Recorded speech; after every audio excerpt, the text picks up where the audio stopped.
that was my most humbling experience. And something that I learned was like, it doesn't matter the circumstances that you're dealt. You still have to prepare.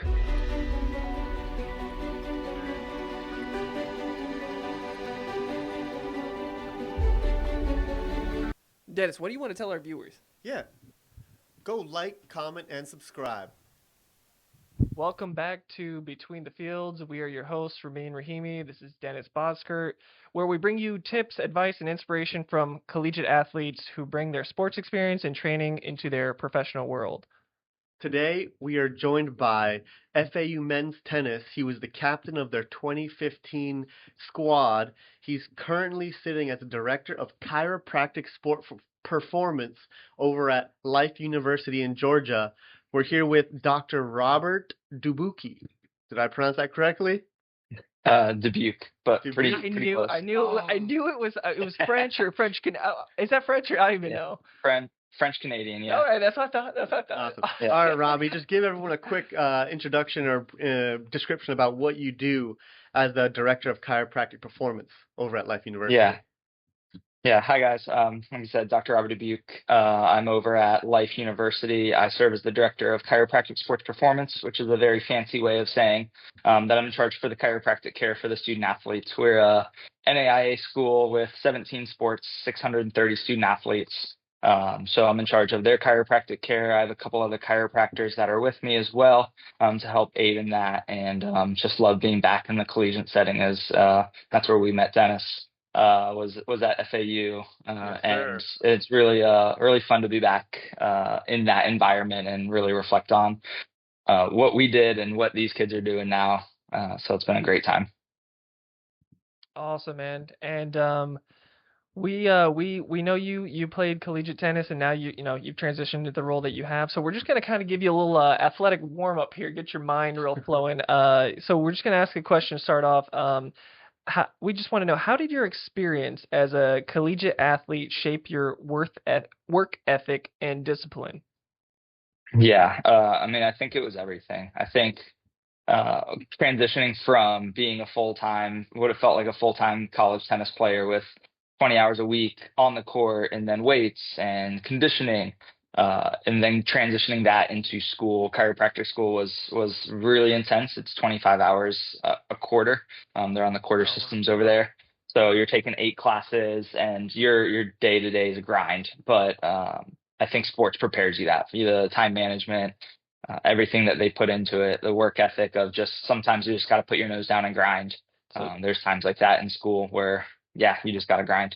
Kind of an easy transition then for you, because I mean 25 credits, that's intense, and between everything you just said, practice, wow, okay, so it sounds like it was seamless almost for you in a sense, or at least you had experience with it. How many credits did we take when we were per semester? It was like, I think 15. Like 15 was like, they didn't say any more than 15. So yeah, that's intense.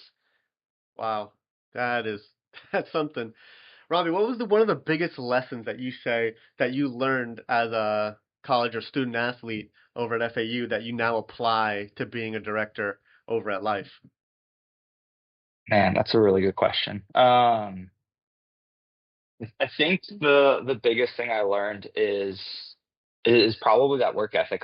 Honestly, finding times in life where you have to just put your nose down and work hard, and then take some time when you need it. And all athletics, there's time where you're trying to peak, where you're trying to get better and perform, and then there's times where you can take some rest, recovery. And I think it's that same kind of thing. Like, we're gonna have busy seasons in life and in work, and when that comes, you really got to push forward. But then when you have that opportunity to relax, maybe now that's more not as much physically, but maybe a little bit more mentally, taking that time to relax and de-stress and figure out what you want to do that, whatever that is probably a big lesson I learned from athletics. Yeah, it's crazy. Like, let me tell you, nowadays, still trying to play soccer every now and then, it's so important, the recovery aspect of things. And even in life, like, when you get off time, you need to, take a breather, mental break. It's great to kind of wind down and just reflect on, like, what's been going on, and it really helps you set yourself up for what's coming on in the future.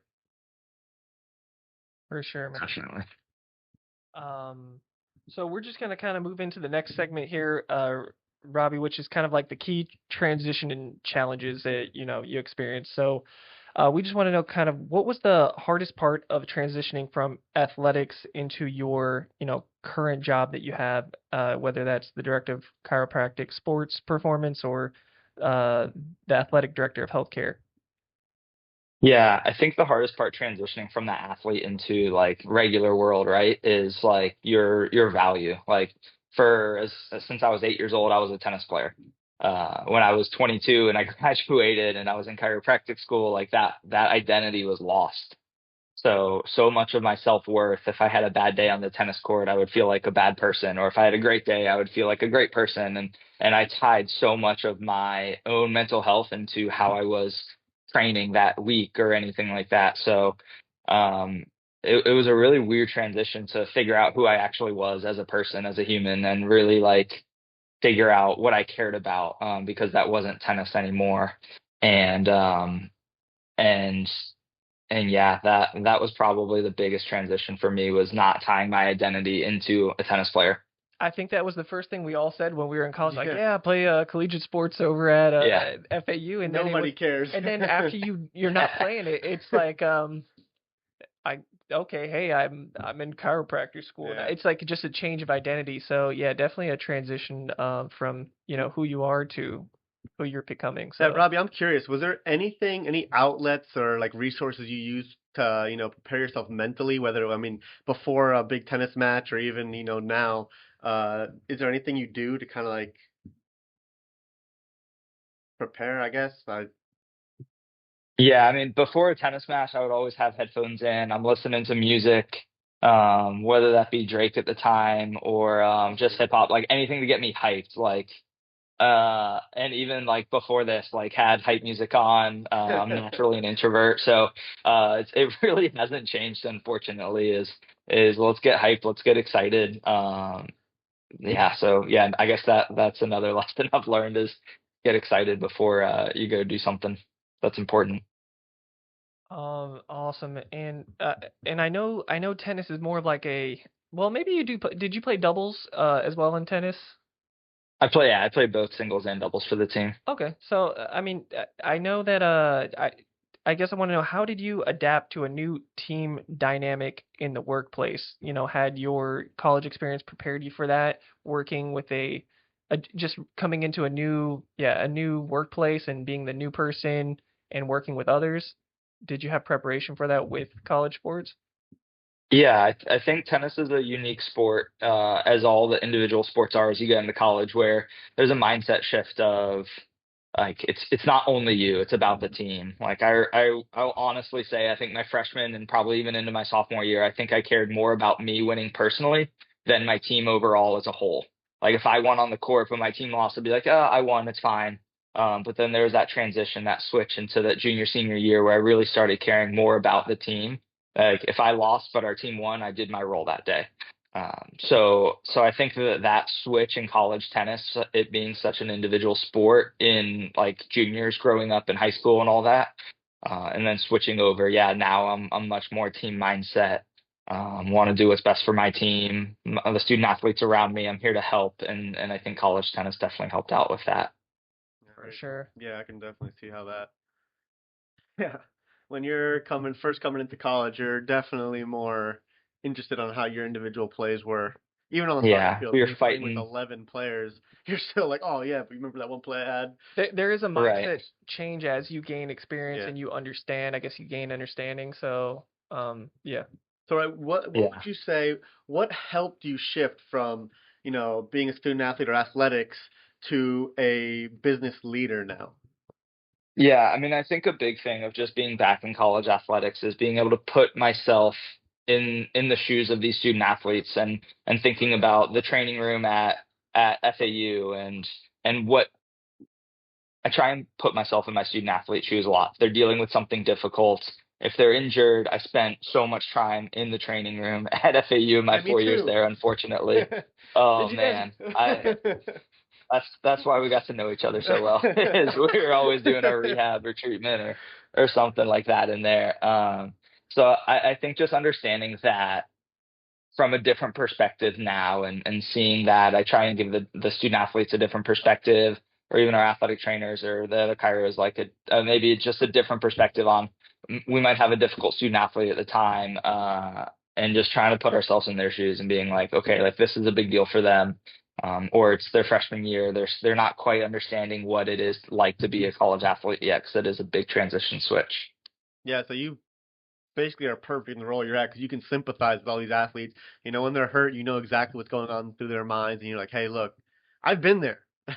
I lived it. Trust me. It's like a real life Yeah, direct application. Yeah, Yeah. for sure. absolutely. We're going to get into the next segment here, kind of the playbook for success in business or, professional career. So, I know you said you were the athletic director of healthcare or director of chiropractic sports and performance. So again, how does being a team captain, because I understand you were also a team captain here in 2015, if I'm not mistaken, um, how does being a team captain translate to management inside of your roles that you have? Yeah, I think leadership for me comes from the top down. So like when I first served in this role, when I started in July, the director of athletic healthcare, it was like, okay, the trash needs to be taken out, I'll take out the trash. The laundry needs to be folded, I'll fold the laundry. It's like what needs to get done. I'm not above doing any mundane task. So my staff knows that if I'm not above that, like they shouldn't be above it either. So really leading by example, Yeah. making sure that all my things get done in a timely manner. And I think that just comes from being an athlete as well. I mean, if you're not like in tennis, we run circles around the court, and it's like you don't cut the lines. If you step inside that line, like you're cheating. And it's that same concept. It seems so small, but I think it's actually huge in life. Is don't cut corners, do things the right way. I think that shows a lot to your team around you. Yeah, short side story here. Ramin and I definitely cut the corners on the field when we had to do fitness. Well, it was a 6 a.m. practice, and the lights were off at one end of the field, They so couldn't nobody see us. could see the lines. Granted, hey, this was our probably freshman sophomore year, so Yeah. it wasn't Yeah. until we developed later that we realized how important it was to not Yeah, cut don't cut corners. the corners. Yeah, but awesome. And then Yeah, so coming as a team captain into a director role, how do you handle high pressure situations in your career nowadays? Yeah, I try and look at things from all angles, all perspectives. There's times where you can sit back and think on a call and get some time to get all the information in there, and then there's some times where you don't. We had an incident earlier this year where a kid had scored a skin infection on his face. We weren't really quite sure what it is. His athletic trainer was away doing taping, and we had to just make a quick second. Like there was no time to get all the information. It was just like, all right, kid's pulled. Like you do what you feel like is best with everything that you have given in that time frame. And then you go back and we had to go apologize to the coach and be like, hey, like we messed up. Something won't happen again. So just making that decision in the moment if you have to, and then just living with those consequences, being like, you know what, like own up to your decision making. This is what I felt like was best at the time, whether it worked out or not. Sometimes it does, sometimes it doesn't. But just owning your decisions on that and going from there. It's almost kind of like that mentality. I don't know the beginning part of it. It's like act now and apologize later type of mentality. yeah. No, and I guess that's an important part too, like kind of owning it and like, yeah, okay, hey, I thought this was the best decision at the time. That's what I did. If not, okay, I'll learn from it. So, Mhm. all of that. Exactly. And then just I guess a teamwork, just to kind of hone in on that. How do you build strong professional relationships like you did in your sports career? Yeah, I think it's all about getting to know people, or like what drives them, what makes them want to be better, or why they do what they want to do. Coming into this role as a chiropractor, but I'm with we have 11 athletic trainers on our staff. So like I'm not an athletic trainer. I joke sometimes that I'm an uncertified athletic trainer, so I'll go and help out with some things that I'm allowed to help out with. Um, so that was a really different, unique perspective for me to go in and learn why they do things different, like what's different about us, how they do things differently, what are their strengths, what are my strengths, and then trying to figure out like, hey, let's put our strengths together to give the best care to the student athletes. And that's really when it comes down to it is figuring out what they do well, why they do things, and who they are as people to be able Yeah. to just relate to them and ultimately just give the best care to the student athletes. Yeah, you're kind of like a coach of the, I mean, program as far not program, but like the healthcare side of the, like in the training room, because you're essentially you have to know like just like on the field, every player has egos. Every player, needs to be communicated in a different way because they all react to different forms of communication, and every player has their own strengths, own weaknesses, and you want to make sure you emphasize everyone's strength and set them up for success. Definitely. Definitely. So just some final, I guess. Well, I got a question here. Oh, okay. Yeah, go ahead. Yeah. Oh, no, go ahead. Yeah. All right, Robbie, this question right here. Curious. What was the most unexpected challenge you faced in college, and how did it affect you, and how did you find the strength to overcome it? One of the most humbling experiences for me was the first time I got benched. So I was fighting for a spot in the lineup. I think I started my freshman year. We have 6 lines of singles. Started the year at 4 and 5. Me and one of my closest friends on the team were kind of battling for that 4 or 5 spot. Uh, and then I guess I had a slide. Honestly, I don't even really remember, but I remember that coach telling me like, "Hey, you're out of the lineup tomorrow. We're playing UNF." uh we played doubles. Something happened to one of our kids playing doubles, and I was so unprepared to play that match. I was so mentally just small at that time and just frustrated. And my ego was hit hard. I'm like, how could he bench me? All the things. And then I think kid got hurt in doubles. So he's like, all right, Robbie, you're in. You're playing line 6 singles. Didn't even have a wristband. Like, was off the court in 40 minutes. I just got dusted. And I think that was my most humbling experience, and something that I learned was like, it doesn't matter the circumstances that you're dealt. You still have to prepare for the worst or for the best. Like, go out there and prepare like you need to, and then worst case scenario, like you're over prepared. So I think now my mentality is definitely to be over prepared versus under prepared from that situation. Yeah, that's definitely. Well, I've been in those situations, I guess you could say, because Yeah. yeah, you get benched, your confidence takes a little hit. You're like, oh man, I've been playing so good, and for whatever reason, decided not to play you. But yeah, you always got to be ready for anything because you never know. Life's unexpected, so always be prepared. Better to be like you said, 100%. Be over prepared than under prepared. So mine's a little bit different that I had for you, Robbie, and it kind of had to do like, what is something you struggled with, or like an obstacle as a student athlete that also presents itself in the professional world, and how do you handle this since you were maybe pre-exposed to it with your collegiate career, and how do you kind of handle this in your professional career, if there's anything at all? Yeah, that's a good question. I guess the one thing I would say was probably like dealing with conflict. I mean, I guess it goes back to that first humbling experience. Should I have dealt with that situation better? Sure. Same thing where I'm at now. Like, conflict's going to happen in sports, whether that's good conflict or bad conflict. And athletics, tensions get high, and coaches want their kid to play, and maybe we have to pull them back or have a conversation. And just going into that conversation with an understanding of like the best intent is probably a lesson that I've learned. Is it's better to just go in and just be honest and blunt and be like, hey, these are the facts that are on the table. What are we going to do about this? Or how can we compromise, get to a solution, as long as like we're not violating anything from an athletic standpoint, making sure that we are tying up our ends, but also like making sure the coach understands, instead of just being avoidant or not dealing with that conflict. And then we all start assuming, we all get a narrative in our head of this is what they mean or this is what they think. And then I think that hurts the trust in the relationship. So just being open and honest the best you can and I'd say the same thing would go in athletics, right? If you're not happy with the playing time, you might have a narrative that your coach hates you or something like that, when you might be struggling in classes and you're stressed or whatever that might be. Right. If you could give one piece of advice to former athletes entering the corporate life, what would it be?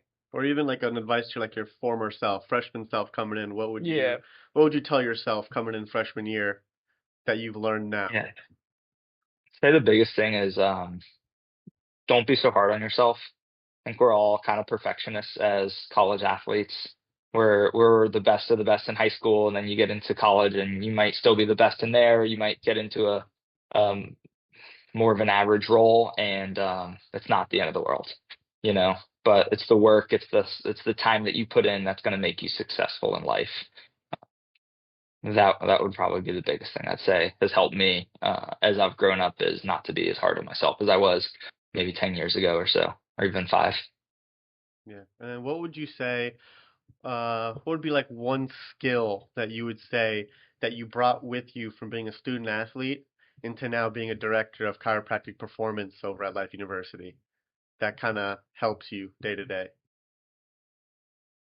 It's just the hustle and the grind.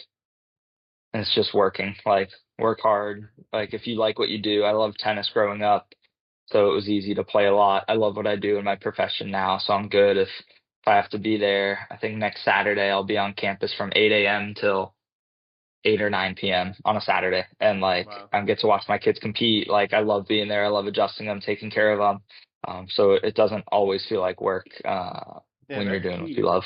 Finding a profession that you truly are passionate about, you're not really giving up on your sport. You're just trading that passion from what you love to do for 20 some years. You're now changing that direction or that passion into now what you do for a living. And that's, amazing if you can find it in your profession. So that's great and amazing that you found that now with chiropractic, because now you just get to do what you love, like you did with Yeah. tennis. Yeah, I just want to know something like what is something that you wish that we would have asked you or that people would know, like from you being a collegiate athlete and now into your career. Is there anything like that maybe struggled with or that you would want people to know, or any question you wish we would have asked you? Yeah, I mean, I think the only other thing I could think of would be just that like that regimen that you get put on, right? Like you guys were talking about running sprints at 6 a.m. I was probably 50 yards away from you guys lifting weights at that time. So you have scheduled weights, you have a program for you, then you have training. So um, that transition from going into like having all these things laid out for you to now having to create your own, like finding time to fit that into your schedule of making sure I'm still exercising, running. I think that's been an interesting roller coaster almost sort of sense of there's times where I'm great with doing that. And then when work gets busy, like that's probably one of the first things to go be like, I don't have time to run today, or I don't have time to hit the gym. Like I gotta work. And then I'm 9 o'clock hits. I'm too tired. I'm going to bed. That'd probably be the one thing that, as college athletes, we're a little bit unique where we do have so much structure in our lives in terms of athletics that when that falls off, uh, that can be a little rough, not only physically but mentally, emotionally, all the other things as well. So I guess we'll just want to, thank you, Robbie, for joining us today. Thank you for the insights and tips and um, advice that you've given to us and the viewers. Um, Yep. Thanks, Robbie. yeah, thank you for your time. Thanks for your time. Thanks for coming out. Uh, Follow yep. Go like, or comment, like. subscribe There you go. on YouTube. These episodes go live every Tuesday at 7 p.m. They're also posted to Spotify. Uh, Once again, thanks, Robbie, for coming out. That was Between the Fields podcast. I'm Dennis. This is Ramin. Catch you later.